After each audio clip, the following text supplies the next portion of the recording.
Deep underground, in Vault 33, 200 years after the world ended, Norm MacLean was born, son of the leader who would repopulate the world, a promise for future generations who would share the family name.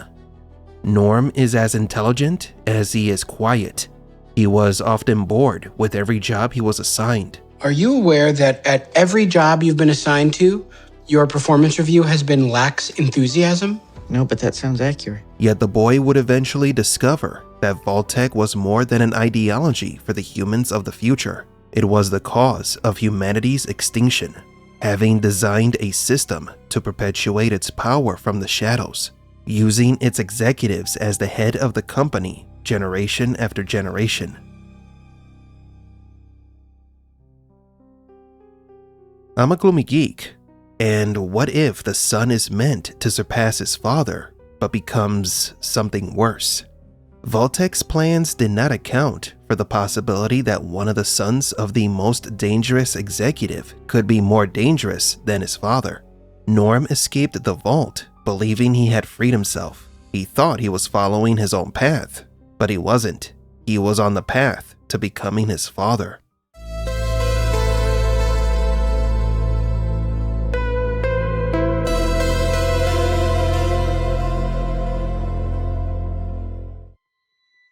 His story begins like any other child in Vault 33.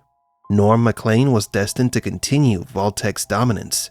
However, one day Norm and his sister Lucy escaped with their mother from Vault 33 after suspecting that their father Hank was lying to them and that there was a habitable city on the surface, and they found one, a town called Shady Sands that would then become a target of Vault-Tec. Even though Norm was just a child and clearly doesn't remember the events of those days in Shady Sands, he does remember the feeling of being outside, the warmth of the sun on his face, and the feeling of knowing that the world was more than just lit corridors underground. Their father dragged him and Lucy back into the depths. Hank thought that with time, his children would forget the outside world, that it was all just a dream, and it worked for a bit. Something within Norm never stopped longing for the warm light of the outside world. He remembered that there was something bigger outside the bunker, outside the cave where his father held him and others captive. Those memories of Shady Sands could never become fading dreams. They stayed alive in Norm. That's why he was bored of every job he was assigned. No role in the community satisfied him. Nothing felt good enough. Norm didn't want to fit in. He wanted to get out. And Lucy shared that sentiment. That's why when the time came, Norm helped his sister to escape the vault.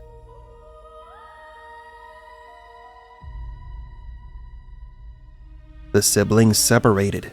Lucy finds her awakening in the real world and sees how cruel it can be through the actions of those who inhabit the surface.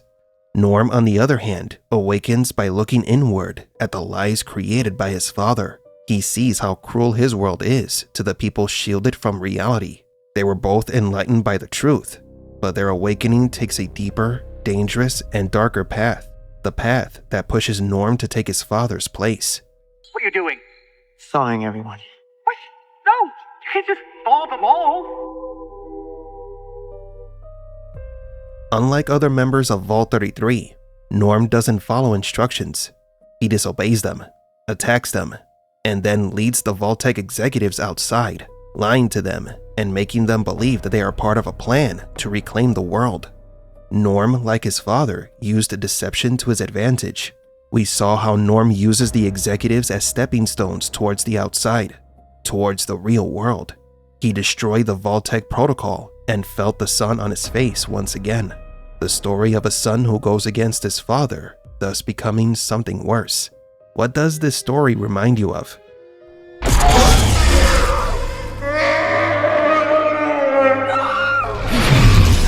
I know that sounds bad.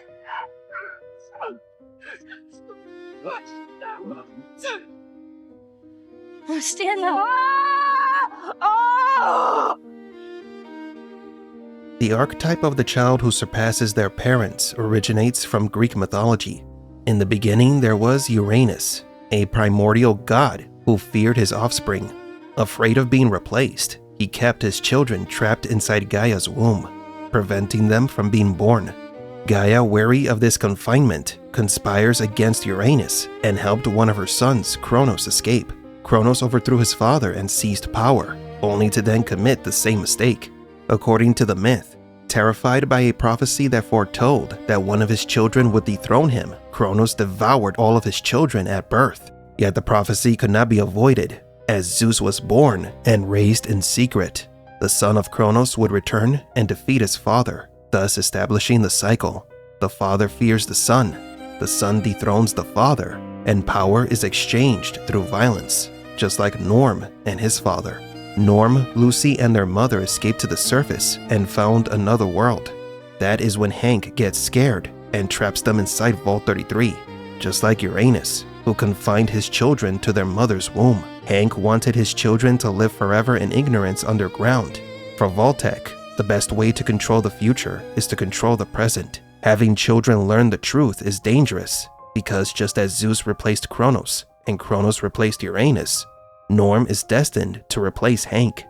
A child who is not controlled can destroy an empire. This is why Vault-Tec does not allow any city to progress beyond them. Vault-Tec is the father, and those cities on the surface are the children, and the father does not want any of them to surpass them.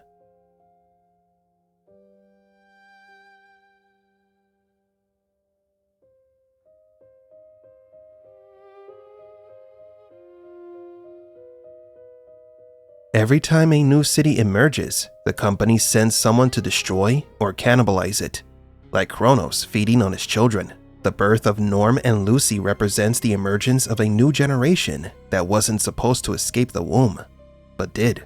As old mythology dictates, they are destined to overthrow their father and become something worse.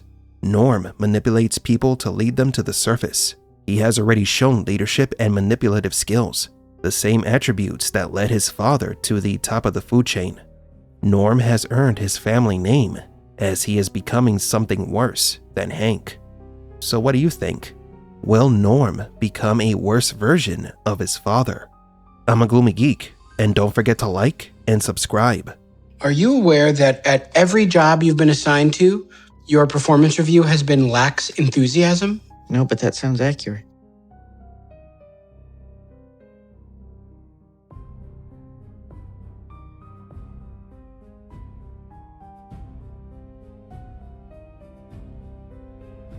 What are you doing? Thawing everyone. What? No! You can't just thaw them all!